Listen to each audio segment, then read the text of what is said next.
تبارك الذي بيده الملك وهو على كل شيء قدير،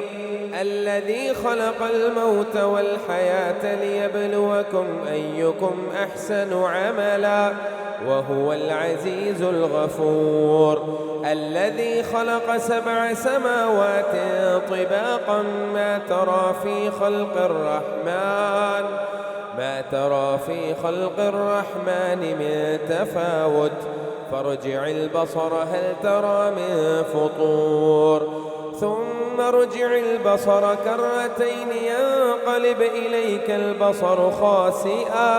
خاسئا وهو حصير، ولقد زينا السماء الدنيا بمصابيح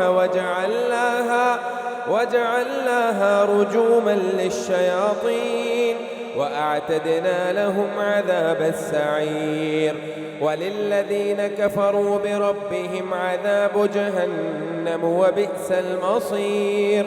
إذا ألقوا فيها سمعوا لها شهيقا وهي تفور، تكاد تميز من الغيظ، كلما ألقي فيها فوج سألهم خزنتها كلما ألقي فيها فوج سألهم خزنتها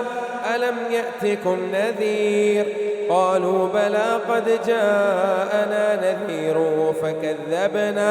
فكذبنا وقلنا ما نزل الله من شيء إن أنتم إلا في ضلال كبير، وقالوا لو كنا نسمع أو نعقل ما كنا في أصحاب السعير، فاعترفوا بذنبهم فسحقا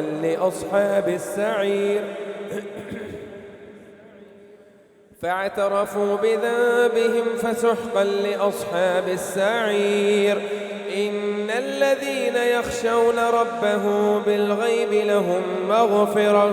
لهم مغفرة وأجر كبير، وأسروا قولكم أو اجهروا به إنه عليم بذات الصدور، ألا يعلم من خلق وهو اللطيف الخبير، هو الذي جعل لكم الأرض ذلولا فامشوا في مناكبها وكلوا من رزقه وإليه النشور، أأمنتم من في السماء أن يخسف بكم الأرض فإذا هي تمور، أم أمنتم من في السماء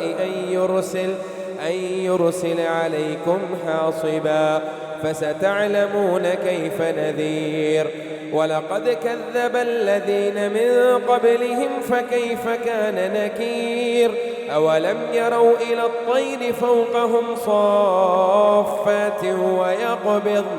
ما يمسكهن إلا الرحمن إنه بكل شيء بصير،